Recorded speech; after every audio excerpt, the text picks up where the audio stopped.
Hello and welcome to the Daily Space for today, March 19th, 2019. I am your host, Dr. Pamela Gay, and I am here to put science in your brains. We are going to do a quick rundown of today's top news from astronomy and space science, and then I will stick around to take your questions. Now, you may be thinking, what happens if I miss the Daily Space Live? I want to assure all of you, all of our episodes show up on YouTube. And I would ask, please consider subscribing over on YouTube. It really helps us out with building our channel. So, in today's top news story, we have a story of unexpected dust. Now, I'm not talking the kind of dust that you find in the corners of your room. I'm talking the kinds of dust that you find in distant galaxies that formed in the early days of our solar system, not our solar system, the early days of our universe. In this image, you see up here, you see up there, an actual image acquired by the Hubble Space Telescope. Acquired by the Atacama Large Millimeter Array. That particular image shows all of the radio emission coming from star-forming regions inside of a very young galaxy. This particular system is, shining its light towards us only 600 million years after our universe formed. Now, the way that we're able to look back in time like this is, it takes light time to travel. So when we look at things that are successively more and more distant from us, we're actually getting to use our telescopes as time machines. And in this case, we're looking back to the early days of the universe.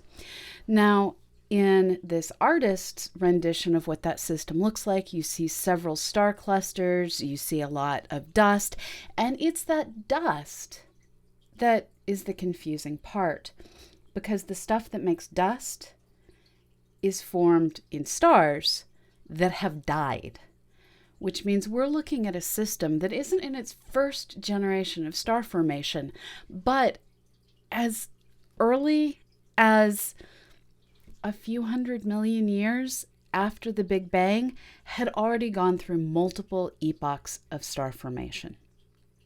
That's new, exciting, and awesome. So the way that they phrased it in the press release is, researchers now think that this galaxy, which is named MACS0416 underscore Y1, worst name ever, experienced staggering star formation with two intense starburst periods, 300 million years and 600 million years after the Big Bang, with a quiet phase in between. So what this means is, early in our universe, there is an intense period of star formation. All the stars formed, and then they sat there going, we are stars, we shall evolve. And they evolved and evolved and evolved and died and spewed dust everywhere. And then about 300 million years after that first generation of star formation, that generation somehow triggered, with the deaths of the first stars most likely, that second generation of star formation, which is what the Atacama Large Millimeter Array is now able to see, and artists are able to render quite beautifully. Okay, so moving on to our second story of the day. Now, this one gets points for having a pretty awesome title. This particular story, it's the one before this that I have to give points to. This story came out of embargo just as we started this show at 1 p.m. Eastern.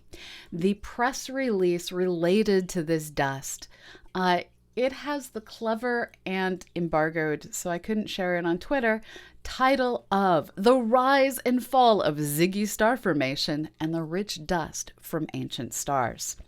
Now, not to be outdone, today's second story also has a clever title as well. You can see that there are press officers that write the press releases instead of astronomers because of these clever titles. In this case, our press release comes with the clever title of "Carbon Monoxide Detectors Could Warn of Extraterrestrial Life." Now, in my house, carbon monoxide detectors usually mean there's something wrong with the dryer or something else that burns gas in my house. Luckily, in this house, I've never had a carbon monoxide detector go off, but I have had it happen when living in really cheap apartments in the past. Everyone, this is your public service announcement. You should have a carbon monoxide detector. It will prevent death. Okay, so moving along. It turns out that the James Webb Space Telescope, if it launches a few years from now, will have the capacity to detect carbon monoxide, CO, in distant systems. And this capacity will give it the ability to look at atmospheres of distant planets and see if there's the potential for these worlds to have life. Now, in this artist's illustration, we see a star, we see a planet, and the way that Timothy Lyons, one of the researchers from the University of California, Riverside, who worked on this project, the way he puts it is, that means we could expect high carbon monoxide abundances in the atmospheres of inhabited but oxygen-poor exoplanets orbiting stars like our own sun. This is a perfect example of our team's mission to use the Earth's past as a guide to search for life elsewhere in the universe. So breaking this down and explaining what he means, if you have a planet where you don't have a whole lot of life that's producing oxygen, like we have here, we have plants that produce oxygen, we have algae that produce oxygen, we have all these things that produce oxygen. But we also have life like us that is more in the we're going to exhale carbon-rich molecules, carbon monoxide, carbon dioxide. We are going to have industry. We're going to have all these things that give off carbon. Well, he's not worried about the industry so much because to get there, you probably need to have more oxygen, they theorize. But if you have a world still in the process of developing advanced life that hasn't hit that oxygen-rich phase, they should have a lot of carbon monoxide, which is easy to detect in their atmosphere. It doesn't break down in sunlight the way methane does. And so he theorizes, along with his team, that by looking at star systems, including star systems with red dwarfs like Proxima Centauri, we should be able to detect worlds that have not intelligent early life. And one more thing we need Hubble to be finished to be able to do. This is the kind of science that you need to do, mostly in the infrared. It's the kind of science you need to do, not on the surface of our planet. So here we go. Here is one more reason we need to go ahead and get James Webb Space Telescope completed and off the surface of the planet, which is not where a space telescope belongs. So in our next story of the day, we revisit the press conference that we saw yesterday during the Daily Space. We bring you breaking news on this channel as well as the daily news. Now, during yesterday's press conference, they referred to 2014 MU69 as a world that kind of looked like monkey bread with a bunch of different pieces that you could peel off in chunks. Now, they didn't show us a graphic that really explained what they were talking about as well as this graphic does. What you see here is all these different pieces that each are denoted with different colors, and each of these different pieces, they would argue, you can simply pull off of Ultima Thule, MU69, and the reason that they're all glommed together with slightly different compositions, slightly different topographies, is each of those little colored regions, they theorize, was once upon a time its own little chunk of stuff in the outer solar system. And over time, it came together, gravitationally bound together, spiraled, clumped up, and they refer to this as a Franken world, worlds that are built out of a whole lot of different pieces, the way modern Frankenstein movies have Frankenstein's monster built out of a lot of different pieces. Now, we don't know if this is ultimately what allowed this kind of a world to exist, but it is consistent with all of our world forming theories. So here is to a really cool view of how you can actually see the early stages of planetesimal formation all tied up in one pristine object. Science like this is why we need to go out and see more asteroids. It's why we need to go out and see more Kuiper belt objects. These small objects that don't go through geological processing, that don't differentiate through the migration of minerals. These kinds of objects that are pristine and unprocessed geologically, they allow us to literally see what it was like in the early solar system. They are the remnants, the leftover bits, that screw you find on the floor later after you're done constructing something. They're those leftover bits that never got used, and now we can see what they looked like originally.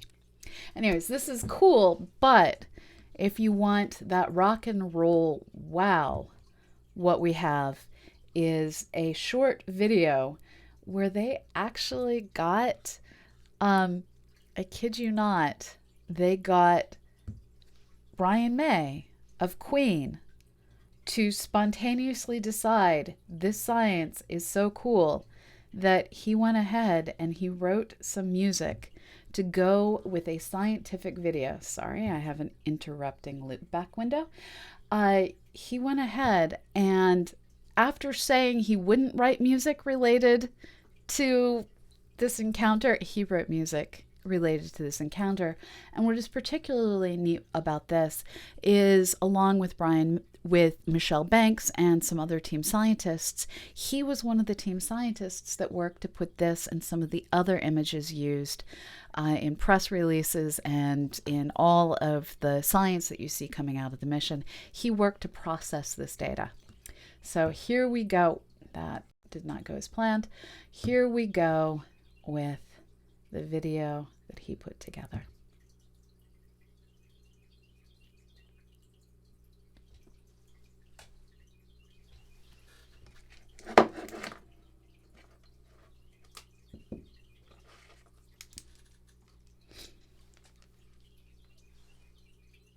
You can't hear this, can you? No, you can't. Let me see what I can do to fix that.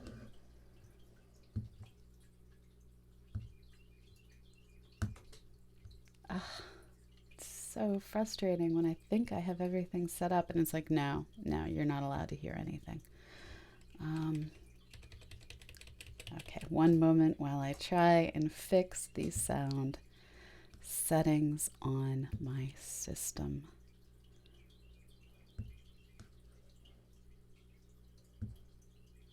My fish tank does play music. There's also a very loud bird outside that you may or may not be able to hear. Okay, here we go. Let's try this again. No, I'm not convinced there's audio on this.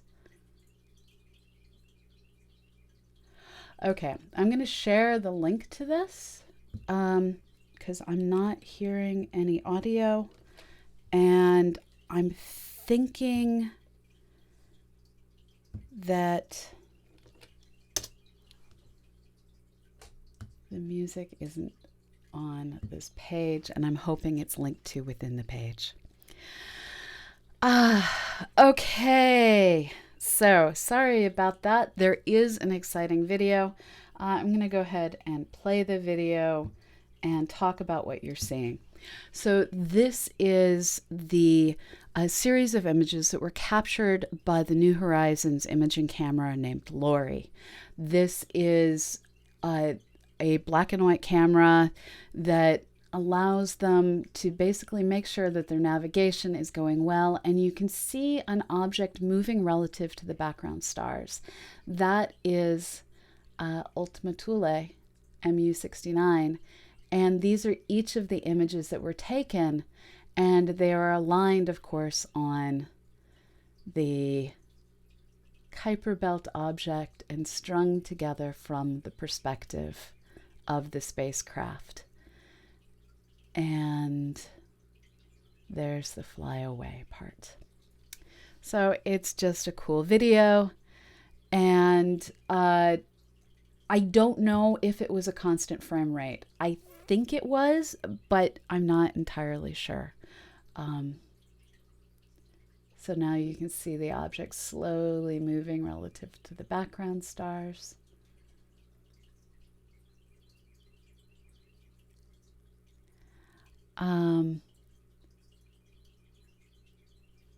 No, they didn't match its spin.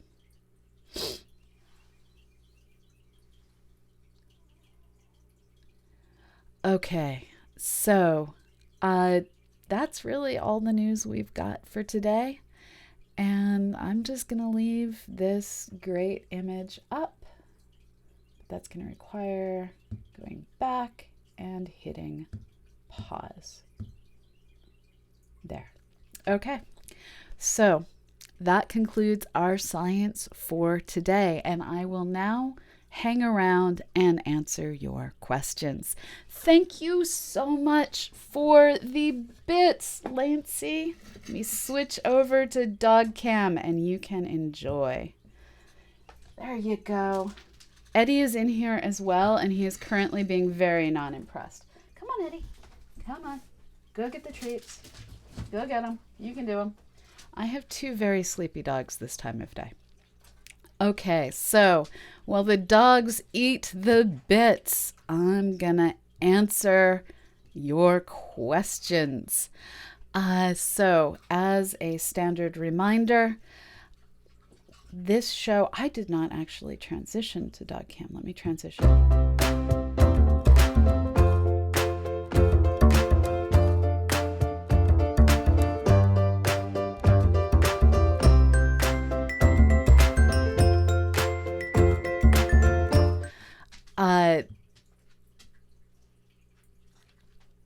Stormer Joe, I'm going to assume that what you meant was the link I gave. There's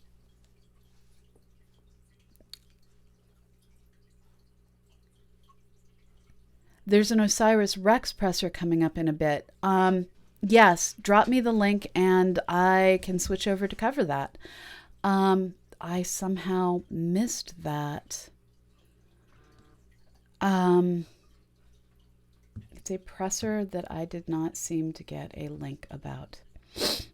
Okay, so if you can please drop me information on that presser in Discord on the mod channel, our Instro, I'd greatly appreciate it. For those of you who don't know, we have a Discord for CosmoQuest, and you are all invited to join us. We are here to keep the science going beyond this particular show. We bring you the Daily Space most Mondays through Fridays at 1 p.m. Eastern, 10 a.m. Pacific. That is currently 5 p.m. London time because we do daylight savings time at a different time from everybody else. Thank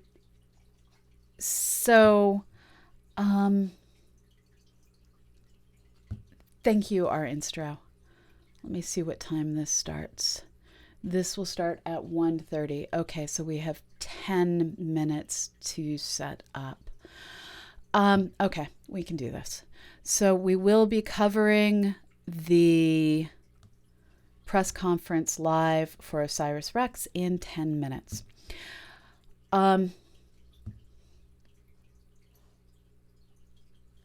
We are good until then.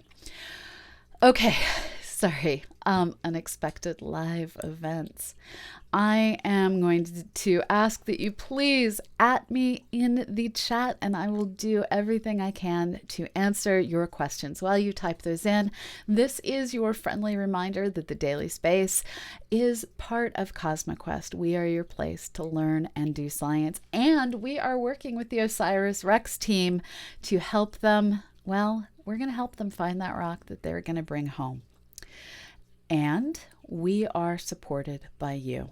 It is your generous contributions, donations, bits, subscriptions that keep the science flowing. So thank you for all that you do. We are part of the Planetary Science Institute, working in collaboration with Youngstown State University to produce this show and to do so much more. Thank you. Thank you. Okay, I am currently trying to plan out how to get everything done for the press conference. We shall keep the science flowing. Alrighty, going backwards to find your questions.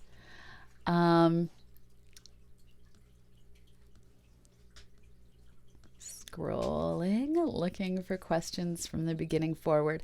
So Hanny's Vorverb asked, did New Horizons match 2014 MU-69 spin? No, it didn't. That would have been far too much for that little spacecraft to be able to do.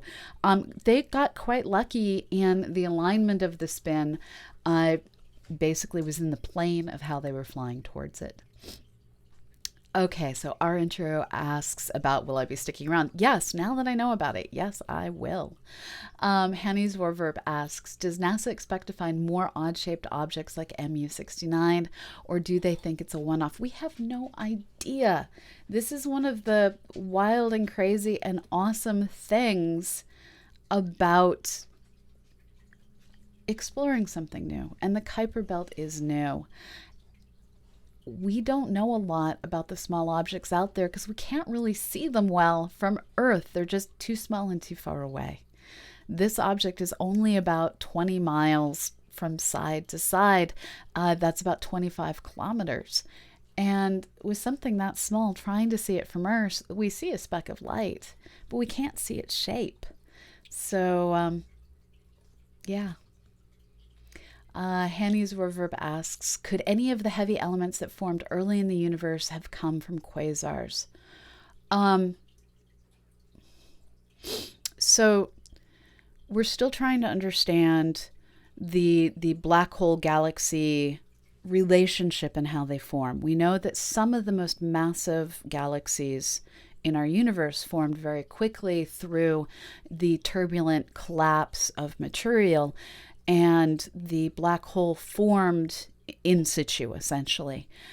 And as material flowed into that black hole, there would have been a disk of material called an accretion disk around it that would have lit up, forming the kind of disk that is consistent with all active galaxies, whether we call them Seyferts or quasars or whatever we call them.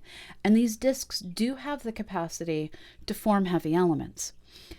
But it's generally discussed that the bulk of the heavy elements would have come from supernova, come from stars giving off their outer atmospheres. Basically, stars, we think, are the primary source of all of this material. So let's see. You didn't at me, but I'm going to take your question anyways.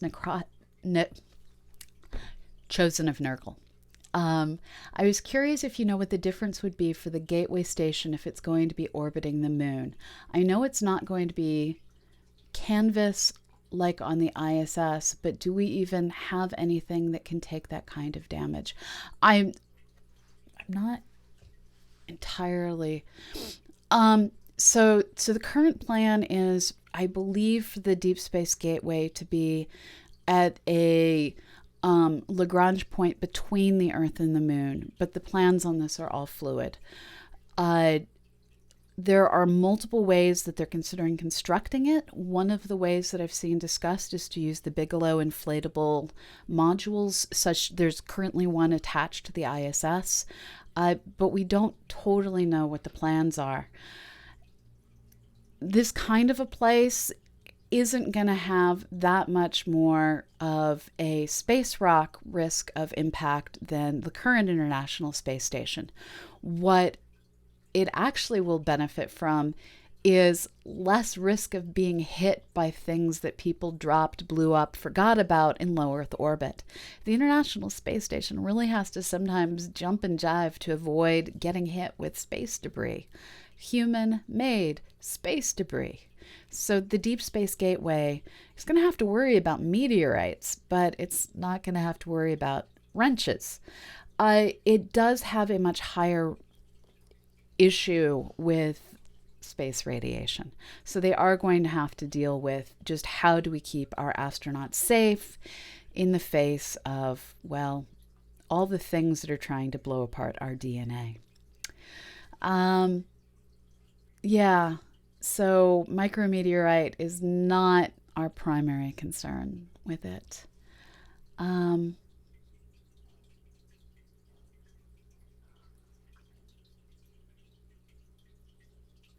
So, String Theory, if I get information on the press conference, and please feel free to drop me a link over on Discord. We will try and cover it if one of us is around and the timing isn't too extraordinarily painful.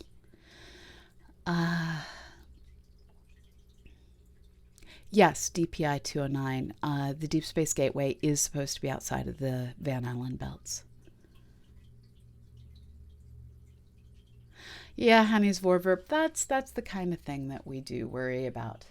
Okay, I'm going to work on switching this feed over to do live coverage of the upcoming presser from the Lunar and Planetary Sciences Conference. Please stand by while I work to change things. It looks like they may actually currently have some sort of a stream going on. Let's see what's happening. Hold on. This will cause the stream to freeze for just a moment. I apologize for how that happens.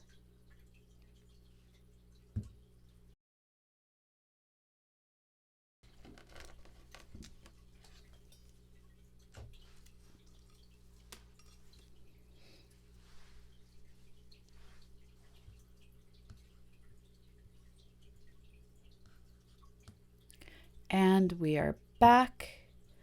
I'm going to press play and we're going to find out what's going on.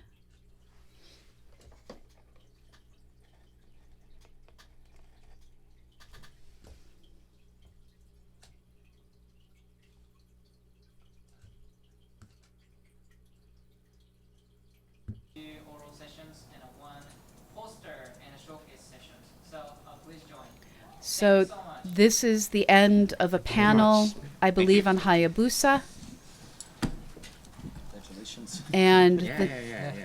the next thing they will be showing will be the press conference. So we are now on hold waiting for the OSIRIS-REx press conference live from the Lunar and Planetary Sciences Conference at the Woodlands outside of Houston, Texas. This is, as I said yesterday, my favorite conference, and I'm really sad that I don't get to be there this year. This particular conference, in addition to having an infinite supply of coffee, in addition to that, it also has some of the best pacing of how they allow people to present information. Okay, I'm getting a whole bunch of stuff all of the sudden. I'm looking to see what all is coming in. I think we're on the right place. Okay, I think everything is going okay.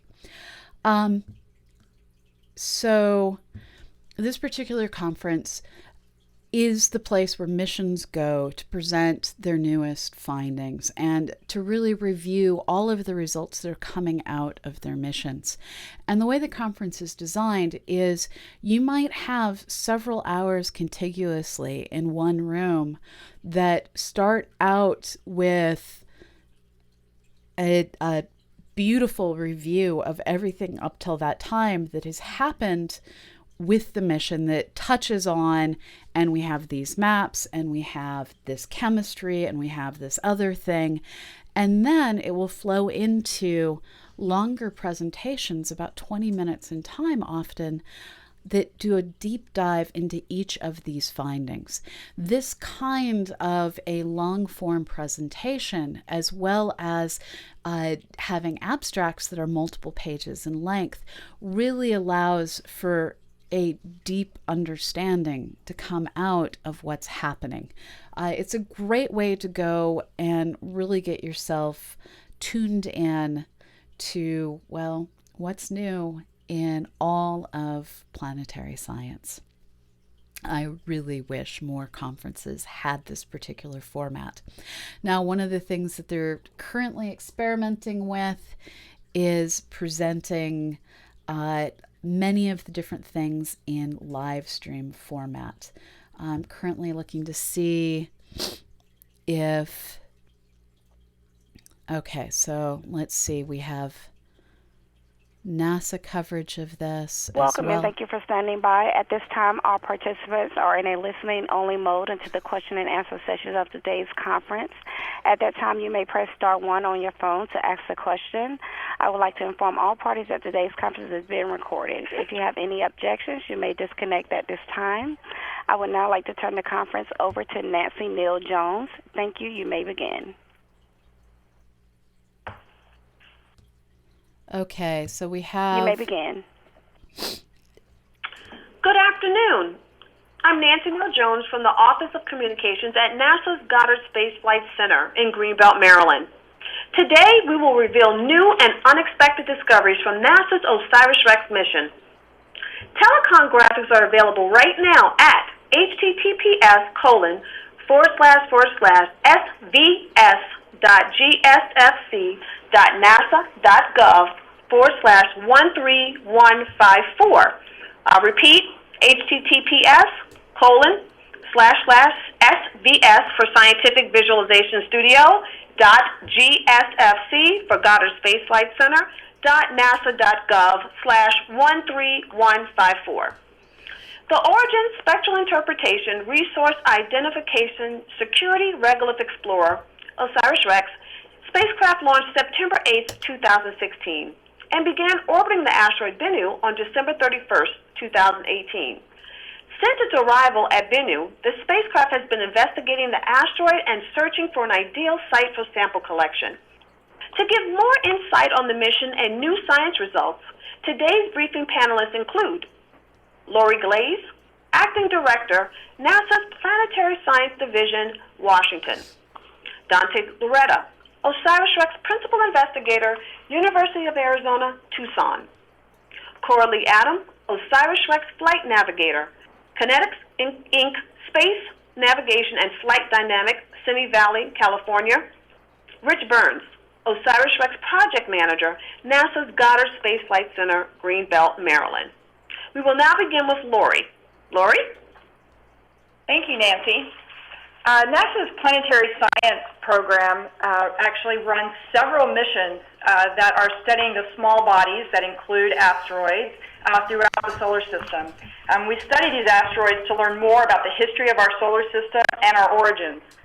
The small bodies missions, both currently operating and planned for the future, will help the scientists start to answer questions like where did we come from, how did the major planets form, and how did Earth get its water. In its first 3 months, the OSIRIS-REx mission has already given us some amazing science to dig through, and I'm really excited about the results that are going to be presented here today. There are some unexpected results, some surprises, but this is an incredible team who can learn and adapt to achieve the ultimate goal of this mission, which is to collect a sample of the asteroid Bennu and bring it back to Earth. And so with that, I want to hand it over to Dante and jump right into some of these results. Thank you, Lori. This is an incredibly exciting time on the OSIRIS-REx mission. My first graphic shows a series of high-resolution images that were taken by our Polycam imager on board the spacecraft. These images were acquired on December 2nd of 2018, right as we were finishing the initial approach to the asteroid. And for most of the following months, they provided our best characterization of the asteroid surface. And they really demonstrate some of the surprises that this asteroid presented to us. First, unsurprisingly, because we had characterized the asteroid using ground-based radar astronomy, Bennu has an expected spinning top shape. It's roughly spherical with an equatorial ridge that seems to be dominated by its rotation and reflective of the fact that it's a pile of rubble or gravel and boulders loosely bound together by their own small gravity fields. However, we had expected from ground-based infrared and radio astronomy that the surface was relatively smooth and dominated by centimeter-scale particles, which are optimal for our touch-and-go sample acquisition mechanism, the device that will ultimately contact the surface of the asteroid to collect that material. In fact, we see a wide range of very large boulders on the surface. Our latest count is over 200 boulders larger than 10 meters in diameter. So there's something interesting going on with the asteroid geology. Not only do we see a lot of boulders, but we see that they have a very wide range of reflectivity, or what we call normal albedo. We're seeing things as dark as only reflecting about 3.5% of the light that's shining on the surface from the sun, up to over 20% reflectance in some of the brightest particles on the surface. As a sample scientist who's interested in getting this material back into our laboratories here on Earth, this is really exciting because it means that we're going to have a wide range of materials to study from the dawn of the solar system to understand the processes of planet formation and even why Earth is a habitable planet with abundant oceans and origin of life occurring here. However, it may pose some challenges for our navigation systems, which rely on LiDAR instruments, which are lasers that reflect off the surface to give us a range to the asteroid, as well as image-based technologies to guide us into the potential sample site. We show this movie with the asteroid rotating. One of the most interesting discoveries so far is that since we've been watching the asteroid astronomically beginning in 1999 up into observations in 2018, we've seen the rotation rate of Bennu increasing. Because of the latest observations, we can attribute this to a known phenomena called the Yorp effect, which is basically how interaction with sunlight causes the asteroid rotation rate to increase. And probably the most easily understandable way to characterize this is what we call the Yorp doubling time. In about 1.5 million years, we predict that Bennu will be spinning at twice its current rate, so we definitely see the asteroid spinning faster and faster. We have learned a lot about the composition of Bennu from our initial observations, and we have 3 instruments that allow us to determine the minerals that are on its surface. We have a thermal emission spectrometer called OTIS, which goes out to very long infrared wavelengths, capturing the heat that's coming off, but also containing information about the minerals on the surface. We have a visible and near-infrared spectrometer called OVIRS, which characterizes the way sunlight is reflected off and gives us additional indications about the minerals on the surface. And then we have our mapping camera, the MapCam, which has color filters that allow us to look at very broad variations in reflectance in visible wavelength ranges. We have learned that Bennu is dominated by water-rich clay minerals or phyllosilicate minerals, which is very exciting and allows us to really go after the kind of material from the early solar system that we're interested in. But with the MapCam, we've been able to get resolved images, and in the graphic number 2, I'm showing you in the middle there different colors from our approach phase with the MapCam. And then over there on the right, on the top, we've got the ratios of those different colors. And this matches a known mineral called magnetite, or iron oxide, or more familiar on Earth, sometimes called a lodestone. Magnetite is very interesting because it also forms in aqueous systems, often as a result of very intense action of liquid water. So this confirms Bennu as the ideal choice for our sample return target. On graphic 3, I reveal probably the biggest surprise of the early phases of the OSIRIS-REx mission, and I would say one of the biggest surprises of my scientific career. When we got into orbit, our first orbital phase A, we actually were expecting that to be a time for the science team to kind of process the information that had already been acquired, and for the flight dynamics team to learn how to operate the spacecraft in close proximity to the asteroid. But what I'm showing you here are actually a composite of 2 different images from the navigation camera. There's a short exposure image, which is showing you the asteroid surface in the lower left, and then a long exposure image. And if you look just off the limb towards the center of the image, you'll see a whole series of bright pixels. Those are, in fact, particles that are ejecting off the surface at relatively high velocity. So Bennu is part of a category, a very small group of small bodies in the solar system called active asteroids. We are seeing Bennu regularly eject material into outer space. We saw the first event occur on January 6th of this year, and then we instituted a more rigorous monitoring process using the navigation camera starting on January 11th, and we're able to continue that high cadence of observations through February 18th. And we have seen about 11 such events over that time period. More are being discovered as we get better at analyzing and processing the data and extracting small signals from that information. 3 of those events have been substantial, with dozens or over 100 particles being ejected clearly into the asteroid environment.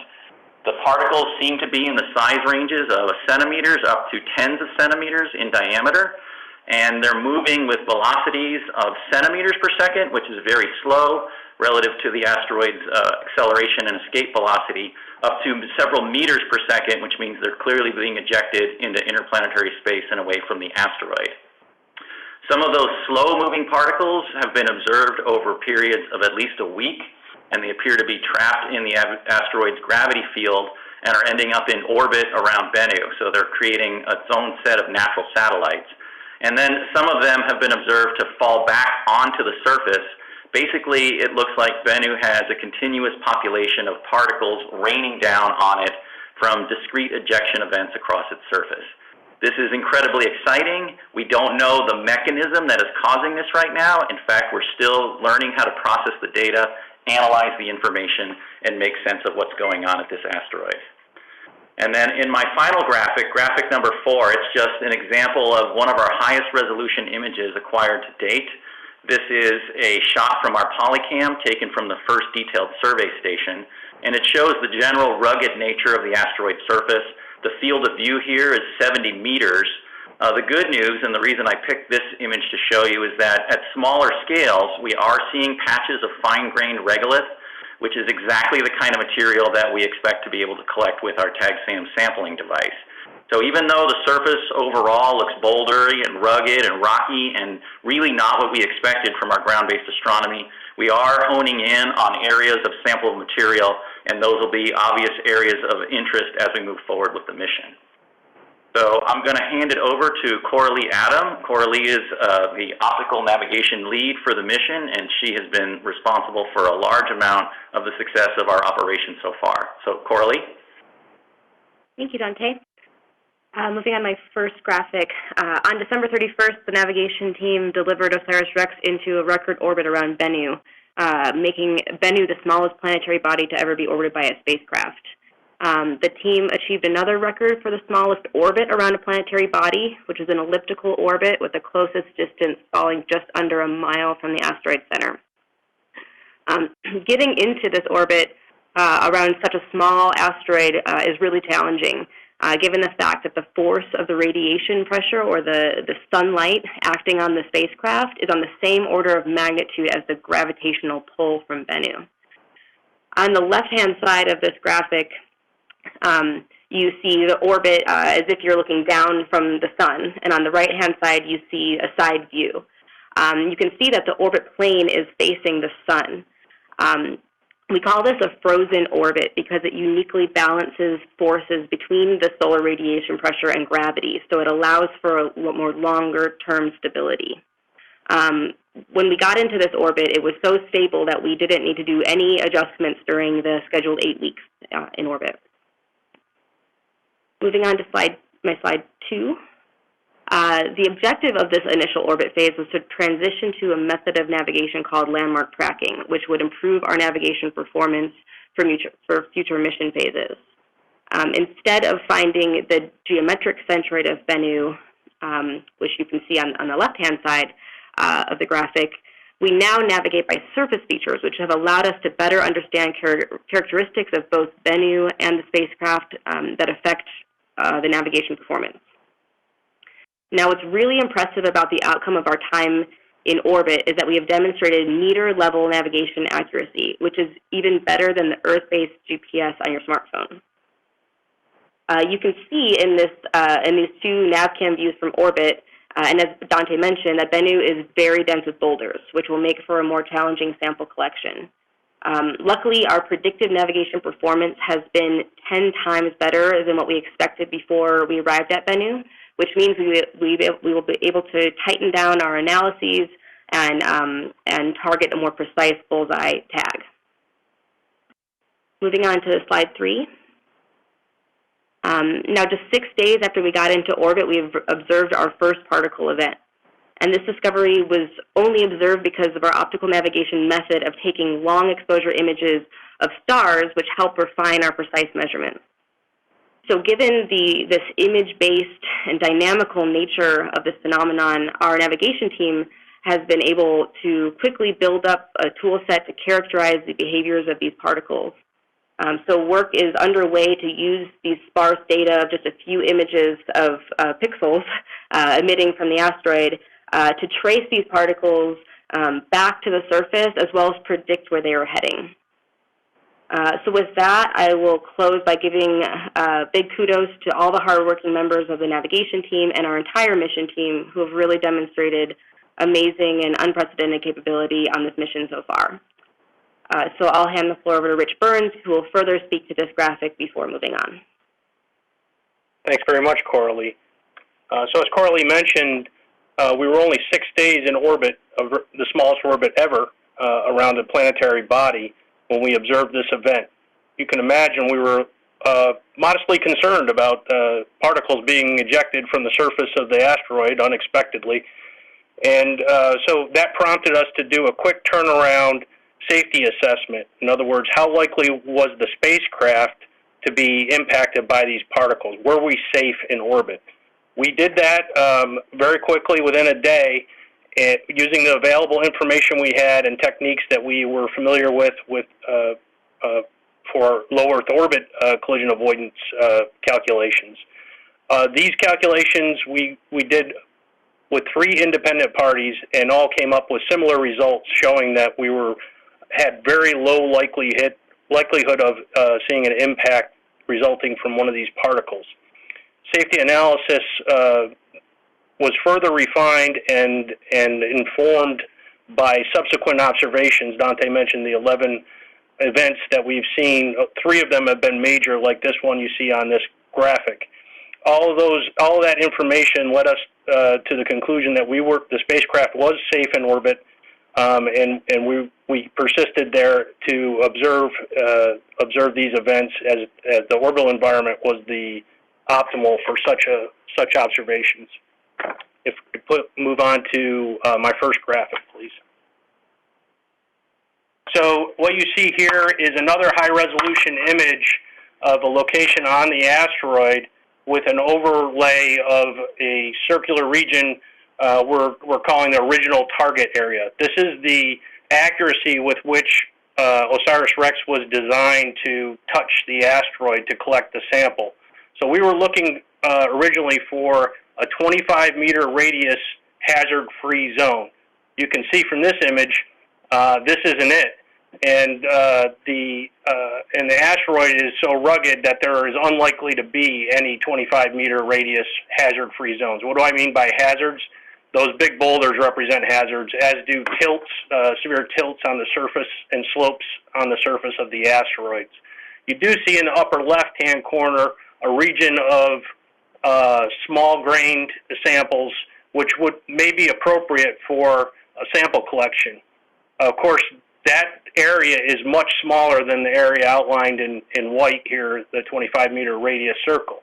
However, our system performance, as has been noted by both Dante and Coralie, has been extraordinary to date.